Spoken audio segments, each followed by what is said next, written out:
हे भुसावळच्या जनतेने माझ्यापर्यंत लेखी निवेदन देऊन मी ते मीटिंग मध्ये टाकलेलं आहे, ते चुकीचे मुद्दे तर नसणार नाही, भुसावळच्या विकासाचेच मुद्दे आहे ना. तर वारंवार म्हणता नगराध्यक्ष मॅडम बोलतानी मला असं वाटतं बोलण्यापेक्षा काम करून दाखवणं हे गरजेचं असतं.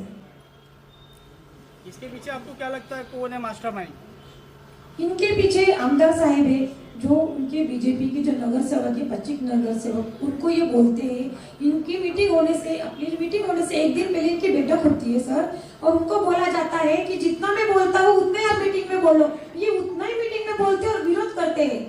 उनको ये समझना चाहिए कि एक लेडीज को किस हद तक क्या बात करनी चाहिए, क्या नहीं करनी चाहिए. ये मीटिंग में बार बार मुझे अगर तकलीफ देंगे तो ये गलत है ना. और एक लेडीज से कैसी बात कर रही है उनको समझना चाहिए. वो तो मुझसे सीनियर है ना, मैं तो जूनियर हूँ, बट वो मुझसे सीनियर है ना. तो सीनियर ने जूनियर से कैसी बात करना चाहिए उनको समझना चाहिए. और कुछ रूल होते हैं, अपनी जो समस्या है वो टपाल पेटी में एक दिन पहले डालो. तुम मीटिंग में मुझे बोलेंगे मैडम ये लेटर लो, इस पे सिग्नेचर करो, मैं किसी का सिग्नेचर करूंगी?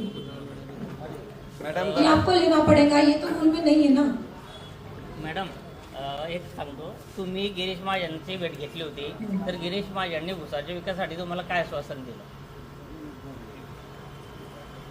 गिरीश साहेबांना आम्ही भेटायला गेलो होतो. तिथं गेल्यानंतर ते आम्हाला तेच बोलले की 25 वर्ष झाले तुमचा भुसावळचा विकास झालेला नाही. त्यांचं म्हणणंही बरोबर आहे. आपल्या भुसावळ शहरामध्ये आमदार साहेब असल्यामुळे, मंत्री असल्यामुळे एकतरी भुसावळचा विकास झालाय का? जामनेर शहरामध्ये किती छान आपलं रस्त्याने जाताना बघा किती छान वाटतं, आणि आपल्या भुसावळमध्ये एंट्री करा असं तरी वाटतं का आपल्या भुसावळमध्ये आमदार किंवा मंत्री राहता? आपल्या भुसावळला आपला कचरा सारखं करणं लावलेला आहे. खेडेगाव तरी बरे आपल्या भुसावळपेक्षा.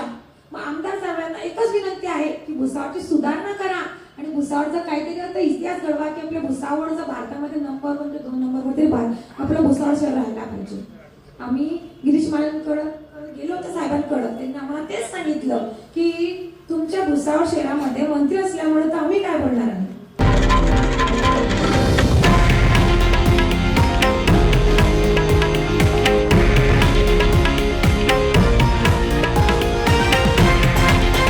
हे आहे देशातील नंबर 1 न्यूज नेटवर्क आणि आपण पाहत आहात TV9 मराठी, एकमेव.